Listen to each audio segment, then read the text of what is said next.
kita ni wajib belajar ilmu tasawuf.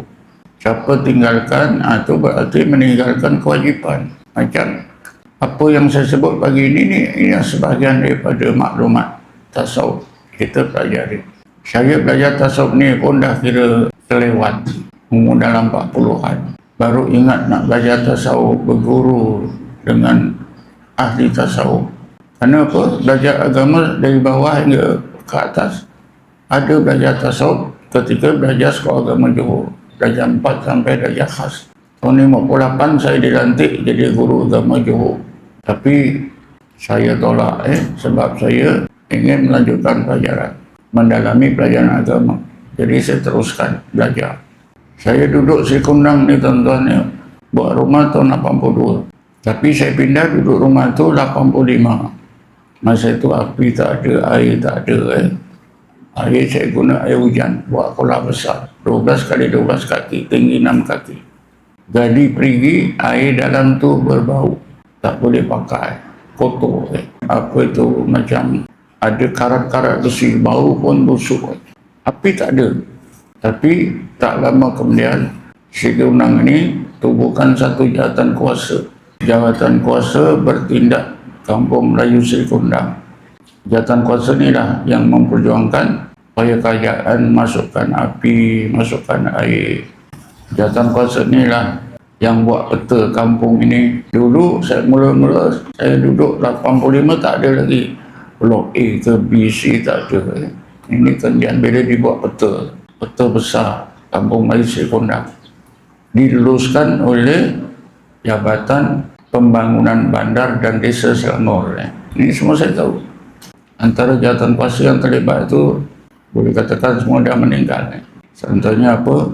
Haji Wahab, bas sekolah itu, Arwah Encik Senin, Arwah Haji Malik, termasuklah juga tak salah saya apa, Haji Talib Sudin ni, kalau dia balik pindah ke Melaka. Yang ramai lagi lah, tak ada blok A, B, C ni tak ada.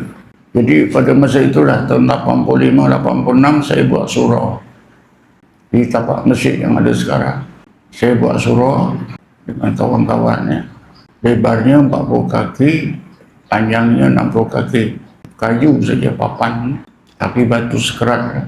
Surau itulah saya mengurusi dia dalam jawatan kuasa.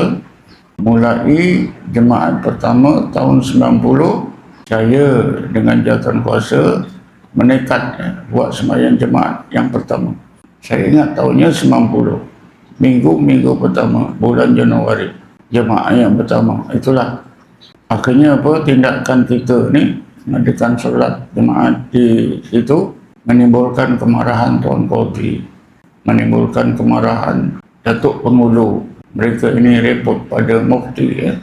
Satu hari Mufti datang, Datuk Pengulu dengan Tuan Qadhi suka sebab kedatangan Mufti ini dianggap akan menjatuhkan hukuman pada saya dan jawatan kuasa yang buat sembahyang jemaat tanpa izin. Tapi alhamdulillah tuan-tuan, sebaliknya Datuk Ishak Bahrum dia kata kedatangan saya ini nak mengisytiharkan di sini dah tempat sembahyang jemaat, kawasan Korea ni semua ditunjuk ada peta. Alhamdulillah nak buat sembahyang jemaat di Malaysia ni, sembahyang jemaat di bawah kuasa pentadbir agama. Itu yang susah. Nak buat sembahyang jemaat mesti ada izinnya. Sebab saya pun ada ilmu. Nak pergi ke masjid Islah itu pun jauh. Nak ke masjid Batu 20 pun jauh. Masa itu pula, bukan macam sekarang. Orang yang ada motor tu berapa orang saja. Kalau kereta pun lagi tak ramai, tak banyak. Motosikal tu. Orang masuk ke sini tuan-tuan naik bas, keluar pun naik bas.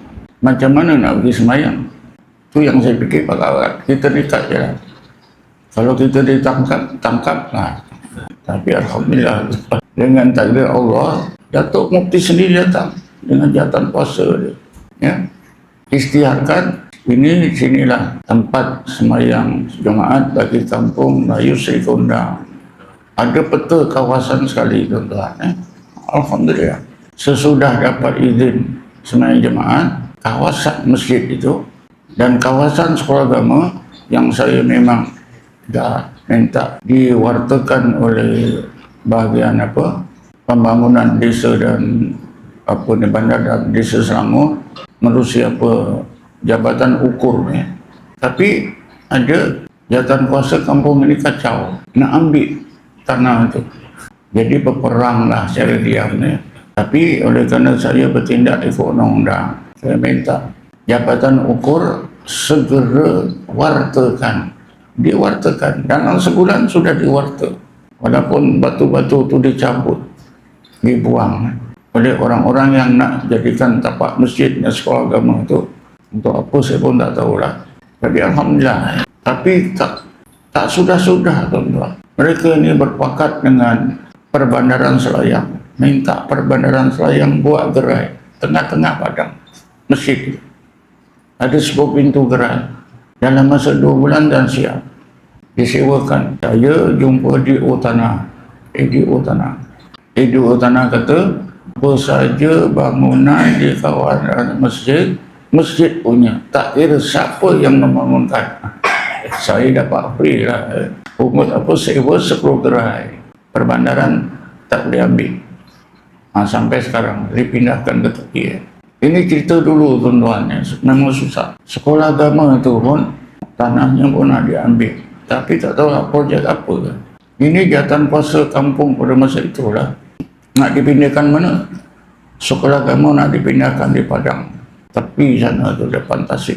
Memang kita lawan, tapi cara saya lawan tidak ada berdepan bergaduh, tak ada sepatah pun, senyap-senyap je.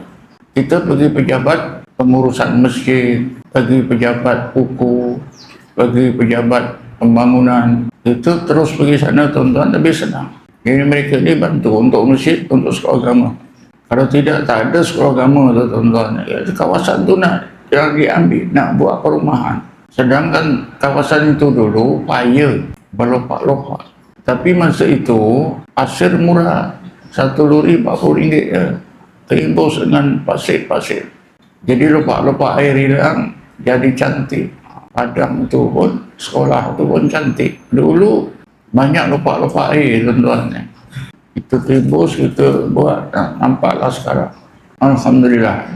Nama masjid itu pun saya namakan Masjid Nurul Yaqin. Sekolah agama saya namakan Sekolah An-Nur. Sekolah itu dulu sekolah pribadi. Lebih kurang lebarnya 20 kaki, panjang 30 kaki. Pelajar ada 20 orang.